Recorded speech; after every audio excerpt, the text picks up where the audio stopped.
कुरुक्षेत्र, जहां महाभारत का महायुद्ध हुआ था, वहां आर्कियोलॉजिस्ट को जमीन के नीचे तीर, भाले, तलवार, लोहे के वेपन्स मिले हैं। और जब इनकी कार्बन डेटिंग की गई तब पता चला कि ये वेपन्स 2800 BCE के हैं। और सरप्राइजिंगली ये समय महाभारत काल का ही समय था। और 1 मिनट, ये इकलौता ऐसा सबूत नहीं है जो महाभारत को सच साबित करता है। अगस्त 2020 में उत्तर प्रदेश के हस्तिनापुर में लगातार बारिश होने के बाद ASI यानी आर्कियोलॉजिकल सर्वे ऑफ इंडिया को पोटरीज यानी मिट्टी के बर्तन मिले हैं, जो कि अहिच्छात्र के थे। अहिच्छात्र महाभारत में बताए गए पांचला की राजधानी थी। बट डिड यू नो ये पोटरीज अहिच्छात्र से हस्तिनापुर कैसे पहुंचे? अहिच्छात्र और हस्तिनापुर के बीच में क्या कोई कनेक्शन था? यस, द्रौपदी, जो कि पांचला की राजकुमारी थी और 3000 BCE में पांडवों से शादी के बाद हस्तिनापुर गई थी। और इन पोटरीज की कार्बन डेटिंग करने के बाद पता चला कि ये भी 3000 BCE के थे, यानी आज से तकरीबन 5000 साल पुराने थे। क्या ये सबूत ये इशारा करते हैं कि महाभारत एक एपिक नहीं बल्कि भारत का असल इतिहास है? तो चलिए आज साइंटिफिक तरीके से जानते हैं कि Mahabharat is real and why we considered it real और नॉट। किसी भी चीज को जानने के लिए, समझने के लिए हमें उसके रूट यानी जड़ तक जाना होता है। और इसीलिए हम महाभारत के इतिहास से शुरू करेंगे। तो महाभारत को ऋषि व्यास जी ने 18 प्रवास यानी सेक्शंस में लिखा था, जिसमें 1 लाख श्लोक और 18 लाख शब्द हैं, जिसमें चचेरे भाइयों यानी पांडवों और कौरवों में छिड़े महायुद्ध को बताया गया है। बहुत से लोग सोचते हैं कि महाभारत एक युद्ध की कहानी है, बट महाभारत सिर्फ युद्ध की कहानी नहीं है, बल्कि इसमें पूरे हिंदुइज्म की विचारधारा और भक्ति भावनाओं को ब्रीफ में बताया गया है, जिसमें श्रीमद् भगवत गीता के साथ साथ दमयंती, शकुंतला, पुरुरवा, उर्वशी, कच्छा और देवयानी, सावित्री एंड शियावान और रामायण का भी एक छोटा सा रूप देखने को मिलता है। महाभारत बस हिंदुओं का इतिहास या हिंदुइज्म का पार्ट नहीं है, बल्कि अन्य धर्म जैसे सिखिज्म, जैनिज्म, बुद्धिज्म महाभारत के कल्चर और रिलीजन का इंटीग्रल पार्ट है। तो इतनी बड़ी चीज जिससे अन्य धर्म भी रिलेट करते हैं, वो तो फिर मिथ नहीं हो सकती। तो चलिए कुछ ऐसे सबूतों को एक्सप्लोर करते हैं जो महाभारत के सच होने की चीख चीख कर गवाही दे रही है। Proof number 1, it return as इतिहास। महाभारत को ऋषि व्यास जी ने साफ साफ शब्दों में इतिहास लिखा है, यानी दस अकड़, जो चीज हिस्ट्री में कभी हो चुकी है या जो किसी समय हुई होगी या जो एंशियंट है। अब यहाँ ये बात समझने वाली है कि अगर महाभारत लिखने वालों को कोई पोयम या कहानी लिखनी होती तो वो इसे महाकाव्य या कथा कहते, ना कि इतिहास। इतिहास तो वही होता है जो कभी घट चुका हो। महाभारत में श्री कृष्ण जी के धरती छोड़ने को द्वापर युग का अंत और कलयुग की शुरुआत माना जाता है। महाभारत में कलयुग की शुरुआत 3102 BC में बताई गई थी और पूरी दुनिया को शून्य का ज्ञान देने वाले आर्यभट्ट के अनुसार कलयुग की शुरुआत 3102 BCE में हुई थी। एंड महाभारत में जिस कलयुग को डिस्क्राइब किया गया था कि एक ऐसा युग होगा जहां लोगों के बीच में प्यार नहीं नफरत होगी, दुनिया भर में लालच, पाप, बुराई, हिंसा, नफरत हर जगह फैली होगी। तो क्या हमारे आसपास एक ऐसा युग देखने को नहीं मिलता? क्या कलयुग की डिस्क्रिप्शन आज के समय से मैच नहीं करती? मैच करती है ना। लगता है ना कि कलयुग आ चुका है, बट बिना किसी प्रूफ के इसे कंसिडर करना दैट्स नॉट फेयर। क्या पता कलयुग की डिस्क्रिप्शन कोइंसिडेंस हो सकती है। अगर आपको लगता है कि ये कोइंसिडेंस है तो let's go and finding another proof. Proof number 2, Kurukshetra. Kurukshetra ये वही जगह है जहां महाभारत का महायुद्ध 3000 BCE में हुआ था और करंटली कुरुक्षेत्र आज हरियाणा का एक शहर है। ऋषि व्यास जी के अनुसार महाभारत का युद्ध इतना भयानक था और उसमें इतना खून बहा था कि कुरुक्षेत्र की धरती यानी मिट्टी खून से लाल हो गई थी। और सरप्राइजिंगली आज भी कुरुक्षेत्र की मिट्टी लाल है। ASI यानी आर्कियोलॉजिकल सर्वे ऑफ इंडिया का मानना है कि यहाँ कभी भयानक युद्ध तो हुआ था। ASI की टीम ने कुरुक्षेत्र की धरती में गड़े कई तीर, भाले, तलवार और लोहे के वेपन्स ढूंढ निकाले हैं, जिनकी कार्बन डेटिंग करने के बाद पता चला कि ये वेपन्स 2800 BCE के हैं। और ये महाभारत काल का ही समय था। क्या ये भाले, तीर, तलवार महाभारत के समय के हैं? अगर इफ़ यू थिंक कि ये भी संयोग हो सकता है तो फॉर योर सेटिस्फैक्शन चलो थोड़े और सबूत ढूंढते हैं। प्रूफ नंबर 3, अर्जुन का चक्रव्यूह। अगर आपने महाभारत सीरियल देखा है या पढ़ा है तब आपको पता होगा कि अर्जुन को चक्रव्यूह का ज्ञान प्राप्त था, जिसे वो किसी को भी चक्रव्यूह में डाल सकते थे। चक्रव्यूह एक प्रकार का भूल भुलैया और शत्रु को कंफ्यूज करने का तरीका होता है। बट क्या आपको पता है कि अर्जुन के चक्रव्यूह का जीता जागता सबूत आज भी मौजूद है? हिमाचल प्रदेश के हमीरपुर जिले के 16 सिनवी धार के नीचे एक राजनोद गांव बसा है, जो कि एक ऐतिहासिक स्थल के रूप में मशहूर है। महाभारत के अनुसार यहाँ पर पांडव अज्ञातवास के दौरान रुके थे और इसी समय अर्जुन ने चक्रव्यूह का ज्ञान प्राप्त किया था और उसे यहाँ के पत्थरों पर बनाया था, जो कि आज भी मौजूद है, जिसे देखा जा सकता है, जैसा कि आप अपनी स्क्रीन पे देख सकते हो। और थोड़ा और ध्यान से देखने पर आपको पता चलेगा कि इस चक्रव्यूह में अंदर जाने का रास्ता तो है, बट बाहर आने का कोई रास्ता नहीं है। That's awesome. Proof number 4, Shrimad Bhagavad Gita. जिन्होंने श्रीमद् भगवत गीता पढ़ी है उन्हें पता होगा कि गीता में ज्यादातर श्लोक 2 लाइनों में लिखे गए हैं और किसी भी श्लोक को पढ़कर समझा जा सकता है कि इसमें कम शब्दों में ही बहुत अधिक और बहुत बड़ी ज्ञान की बात कही गई है। जैसे गागर में सागर, मतलब छोटी सी चीज में बहुत बड़ा ज्ञान, एक छोटी सी पुस्तक में बहुत बहुमूल्य और बहुत बड़ा ज्ञान, जैसे कि गीता है। गीता में जो बातें लिखी गई हैं वो किसी सामान्य व्यक्ति द्वारा बताई नहीं जा सकती। भले ही यह साइंस और टेक्नोलॉजी काफी एडवांस हो चुकी है, पर गीता का ज्ञान अकल्पनीय है, जिसे सामान्य व्यक्ति कभी सोच भी नहीं सकता। गीता का ज्ञान आज भी भटके हुए लोगों को रास्ता दिखाते हैं। ये ज्ञान सिर्फ भगवान ही बता सकते हैं और भगवत गीता का ज्ञान भगवान श्री कृष्ण जी ने अर्जुन को दिया था। अगर आज गीता का बहुमूल्य और अकल्पनीय ज्ञान है तो अर्जुन भी होंगे। अगर अर्जुन होंगे तो पांडवों और महाभारत का युद्ध भी हुआ होगा। तो बढ़ते हैं अपने अगले सबूत की तरफ। प्रूफ नंबर 5, द्वारका नगरी। द्वारका नगरी आज से तकरीबन 4800 से 5000 साल पहले एग्जिस्ट करती थी और भगवान श्री कृष्ण जी को द्वारका नगरी के राजा माना जाता था। और अगर आपने महाभारत को डीप में पढ़ा होगा तब आपको पता होगा कि कृष्ण जी की नगरी यानी द्वारका नगरी पानी में डूब गई थी, यानी पूरा का पूरा नगर पानी में डूब गया था। यानी महाभारत के युद्ध के 36 वर्ष बाद यह पूरी नगरी पानी में समा गई थी। और आपको जानकर हैरानी होगी कि ASI यानी आर्कियोलॉजिकल सर्वे ऑफ इंडिया ने गुजरात के मॉडर्न द्वारका शहर के पास समुद्र में एक डूबा हुआ भव्य शहर को ढूंढ निकाला है। इस रिसर्च में ASI को लॉस्ट सिटी के साथ साथ कई पोटरीज, 40 फीट नीचे गड़े महल और भवन के मलबे मिले हैं। और सरप्राइजिंगली ASI का मानना है कि यह शहर तकरीबन 5000 साल पहले सुनामी से डूब गया होगा।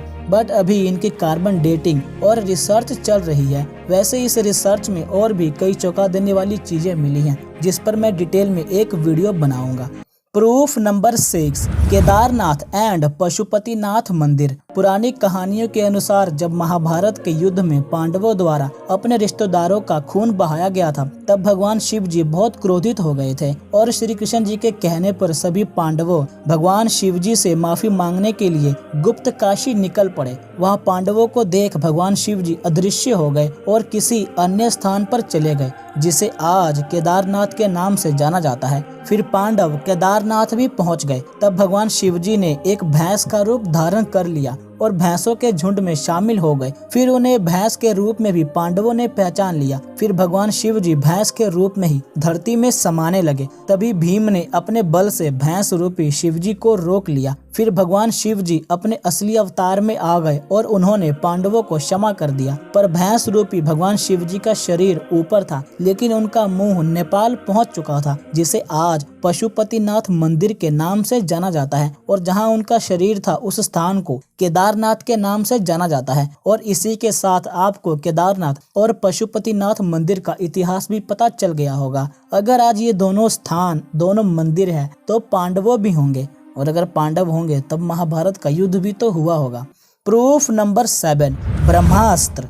कई हिंदू माइथोलॉजी के अकॉर्डिंग महाभारत में ब्रह्मास्त्र का इस्तेमाल किया गया था, बट कितनी बार किया गया था इसका कहीं उल्लेख नहीं मिलता। साल 1939 से 1945 के बीच रॉबर्ट जे ओपनहाइमर और उनकी पूरी साइंटिस्ट की टीम ने गीता और महाभारत का डीप स्टडी किया। उन्होंने महाभारत में बताए गए ब्रह्मास्त्र की डिस्ट्रक्शन कैपेसिटी पर स्टडी किया और इस मिशन को उन्होंने ट्रिनिटी नाम दिया। 16 जुलाई 1945 को इसका पहला परीक्षण यानी टेस्टिंग किया गया। रिसर्च के बाद विदेशी वैज्ञानिक मानते हैं कि रियलिटी में वास्तव में महाभारत में परमाणु बम यानी न्यूक्लियर बॉम्ब का प्रयोग हुआ था। पुणे के डॉक्टर व लेखक प्रभाकर विष्णुवर्तक ने अपने रिसर्च के आधार पर कहा था कि महाभारत के समय जो ब्रह्मास्त्र इस्तेमाल किया गया था वो आज के परमाणु बम के समान ही था। एक बार कुछ स्टूडेंट्स रॉबर्ट जे ओपनहाइमर से पूछते हैं कि आपको दुनिया का पहला न्यूक्लियर बॉम्ब की टेस्टिंग करके कैसा लग रहा है, तब उन्होंने कहा कि दुनिया का पहला नहीं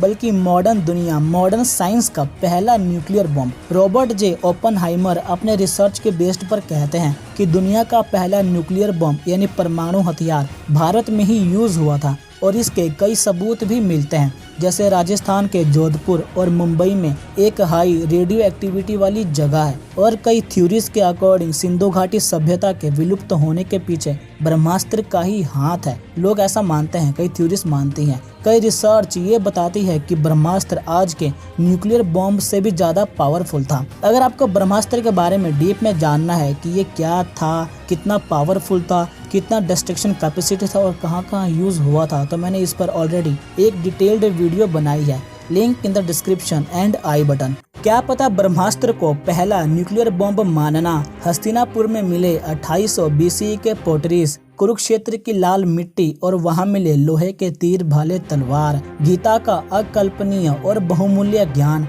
पानी में डूबी द्वारका नगरी, ये सब संयोग हो सकता है। अगर आपको लगता है कि ये सब संयोग है तो चलो थोड़े और सबूत ढूंढते हैं। नहीं, अब और सबूत नहीं ढूंढना। अगर इतने सबूत देखने के बाद भी आपको महाभारत रियल नहीं लगता तो भाई साहब आपका कुछ नहीं हो सकता। आपको जितने सबूत दिखाएं उतने कम पड़ेंगे। अगर साक्षात भगवान भी आपके सामने आ जाएंगे तब भी आप कहोगे कि अच्छा आप भगवान हो, इसका क्या प्रूफ है? आपका भाई कुछ नहीं हो सकता।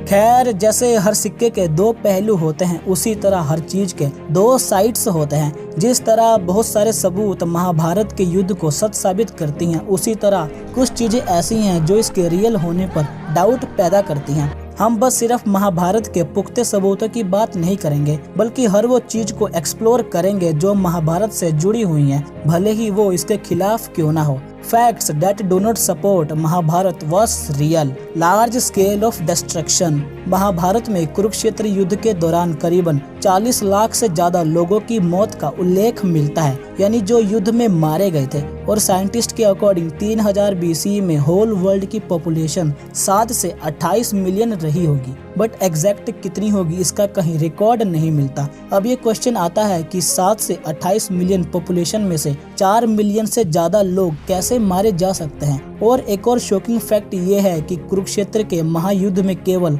18 लोग ही बच पाए थे, जिनमें से सारे पांडव और 4 कौरव बच गए थे। क्या ये सुनने में मिरेकल नहीं लगता कि 40 लाख लोगों में से केवल 18 लोग ही बच गए थे? खैर, अभी इस पर रिसर्च जारी है और जैसे ही कुछ अपडेट मिलता है मैं डेफिनेटली आपको बताऊंगा। और मैं आपको पांडवों और कौरवों की सेना आर्मी की इंफॉर्मेशन दे देता हूं, जो आपको किसी और वीडियो में देखने को नहीं मिलेगी। पांडवों की सेना में 7 Ashwini, 1,53,090 chariots and chariot Riders, chariot का मतलब होता है रथ, 1,53,090 elephants and elephant Riders, 4,59,270 horses and horse Riders, 7,65,450 इन्फेंट्रीज और टोटल 15,30,900 सोल्जर्स थे। कौरवों की सेना में 11 Ashwini, 2,40,570 chariots and chariot Riders,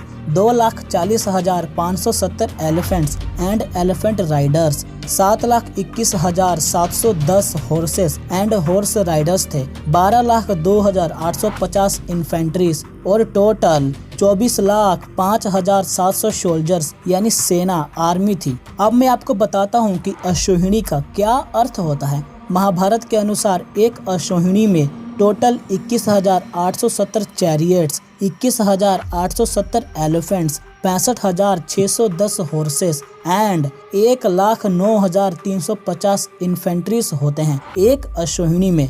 और पांडवों के पास 7 अश्वहिणी थे और कौरवों के पास 11 अश्वहिणी थे। वैसे महाभारत को सच और झूठ साबित करने वाले और भी बहुत सारे सबूत हैं। ये वही बात है कि अगर आप पॉजिटिव हो तब आपको हर चीज में भगवान दिखेंगे, अगर आप नेगेटिव हो तब आपको भगवान में भी भगवान नहीं दिखेंगे। खैर, महाभारत रियल है या मिथ, ये तो मैंने आपको डिटेल्ड में बता दिया। देखो, पूरी दुनिया महाभारत को सच या झूठ साबित करने में लगी हुई है, बट महाभारत को सच या मिथ बताने से ज़्यादा इम्पोर्टेंट ये है कि हम महाभारत से क्या सीख रहे हैं। महाभारत में बताई गई कई ऐसी बातें हैं जो हमें जिंदगी जीने के सही तरीके, सही रास्ते बताती हैं कि कैसे हमें हमेशा सच का साथ देना चाहिए, चाहे हमारे परिवार वाले हमारे विरुद्ध क्यों ना पड़ जाएं। हमेशा बुराई का साथ छोड़ अच्छाई का साथ देना चाहिए। महाभारत जस्ट फिजिकल लेसन और वॉर का इतिहास नहीं है, बल्कि इससे हमें अपने मन की बुराइयों को कैसे हराएं, लोगों के चक्रव्यूह से कैसे बचे, किसी भी काम को करने से पहले